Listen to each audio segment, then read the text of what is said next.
What is up, fellow DJs? Today I want to talk to you about quick mixing, transitions, getting your phrasing in the mixes right, and different ways to go in and out of songs to make it all sound good. So let's get into it. So we talked earlier about analyzing your files, and that's the best way to make sure all your BPMs are correct, and that's going to help you a lot when you're mixing songs together. You need to know what the correct BPM is so that you can line those up. So when it comes to quick mixing, basically what you're wanting to do is to shorten down a song to the most important parts that people are going to recognize. And the best way to normally do that is you have your first verse that comes in the song, and then you get to the chorus. And as soon as you get to the chorus in that first song, you're going to start mixing in your second song so that that first song never even makes it to the next verse or chorus. You're quick mixing into the next one, and you just keep doing that over and over and over again, chorus into the next song. So typically in pop and hip hop music and country music, your chorus is going to be 32 beats long. So nowadays we have DJ edits, and it'll have an intro. And so that intro is 90% of the time going to be 32 beats. So if you set a cue point at that first kick drum and then go in 16 beats and set another cue point, you're going to be set up to do a lot of quick mixing. And that way, if you see you're in the chorus and you're halfway through, you can hit that second cue point, and 16 beats leads you right out into the next song. All right, so I'm going to mix together two very popular wedding songs. We got "Ay Ladies" by Travis Porter and "Party in the USA" by Miley Cyrus. And they're different BPMs. They're close. One is 95, one is 100. So a very critical piece to mixing properly is whatever your next song is, you want to speed up or slow down and make sure those BPMs are exactly the same. Yeah, on the computer, this Travis Porter song's showing 95.8 BPM. So I want to slow down the Miley Cyrus track and get it right at 95.8. And now I know they'll sync up perfectly. So on this Miley Cyrus track, I have a cue point at the very first kick drum, this one. And then I have a second cue point 16 beats in. It's still the intro, but it's halfway through the intro. And then my third cue point is at the very beginning of this breakdown. It's kind of just that guitar riff part. So let's say we have "Ay Ladies" by Travis Porter playing, and it's about to go into the chorus. Go get you another cup. I told her shorty what's up. Told her I'm trying to cut, and then I slapped the dead on the butt. Okay, now ladies, if you know you bad, don't need no man, got your own bands, put up your hand. You a top night, let me holler. In the nose, in the nose, whip it out, show them you ain't broke. Slang it out, you're the bro. Okay, that down, shout you can be.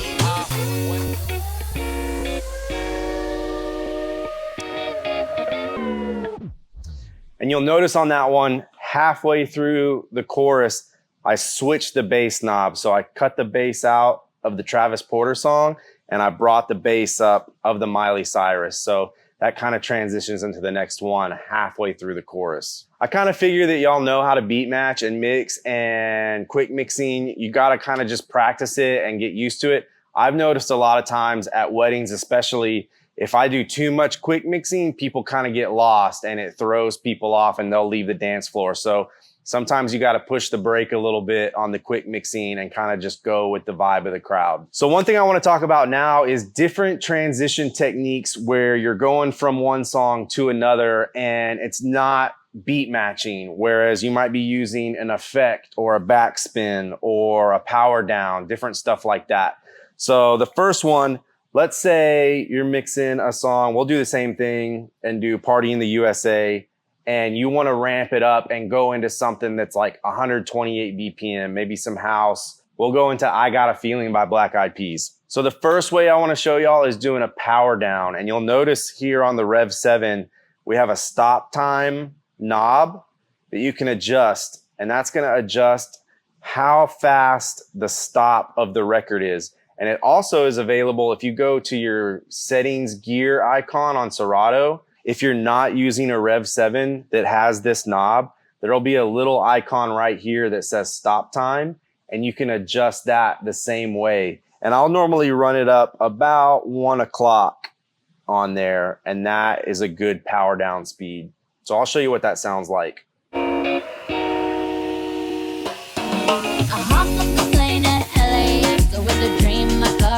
So the song's playing normal, and then if you hit the start stop button,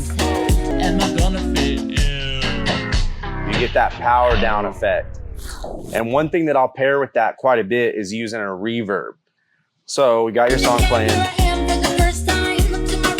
I'll keep my reverb set at about 50%, but sometimes I bump up this level depth knob to about 1 o'clock also on that one. So we'll put those two together. So you do a power down, and it gives you that reverb tail. So then anytime you want to jump into something else, you just do that same kind of effect.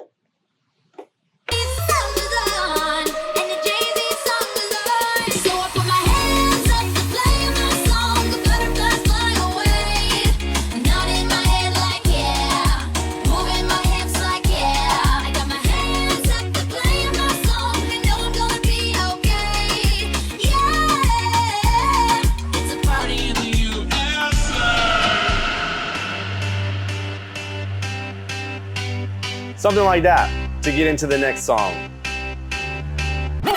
You can also do that exact same kind of effect combination if you do a backspin. And you can either use a reverb or an echo. Sometimes I like to use an echo. That's the main two effects that I always use 90% of the time, is either an echo or a reverb. Some of the other effects are a little too obnoxious and overpower the mix. So if we do that same kind of transition, we'll do an echo this time, and I'm gonna set it to a half beat.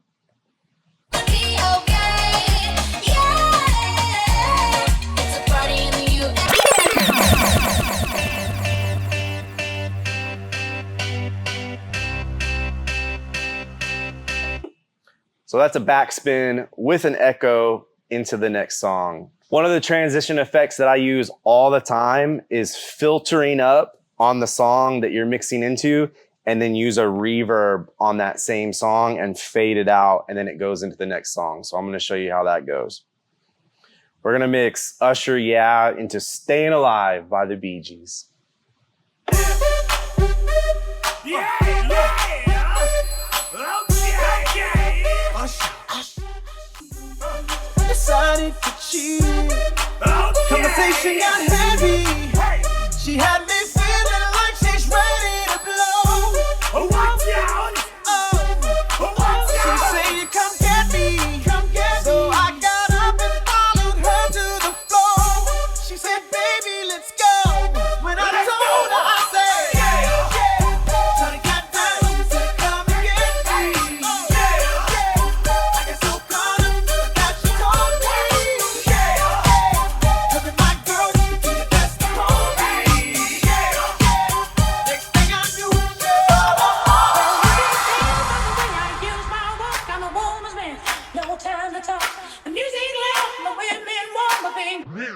So you can see on the Usher song, I just filtered up the knob and then hit the reverb at 50%, and it went straight into the Staying Alive track.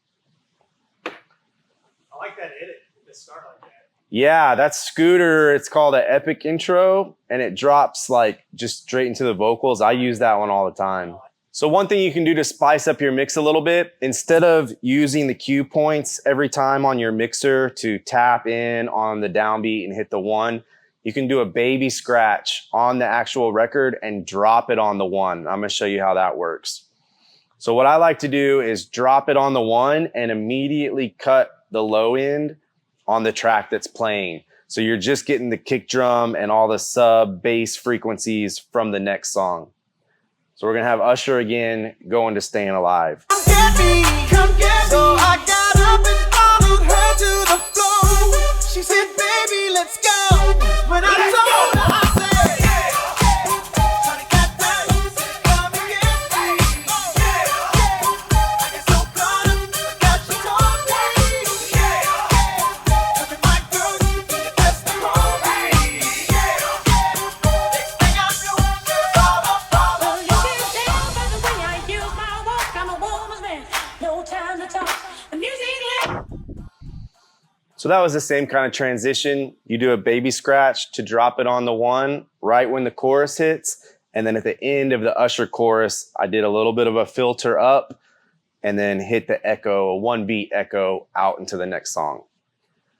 Another thing I like to do if I'm going from a slower song and trying to get up into a higher BPM range is to filter up on the high pass filter and then hit a really big reverb and then just hit play on the next song. So I'm going to show you what that looks like.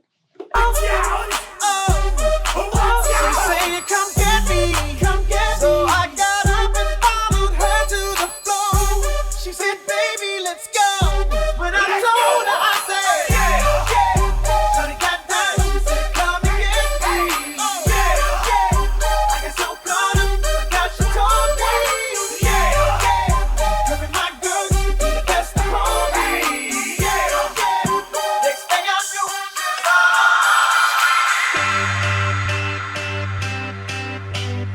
So anytime you're doing a transition, if you use an echo or a reverb, it kind of gives you that little tail of the effect that carries over into the next song, and it just makes it way more smoother. All right, guys. Well, I hope you found this video helpful. If you have any questions or comments, let us know down below. I'm here to help you all out. Have a good weekend, crush your gigs, and we'll see you next time.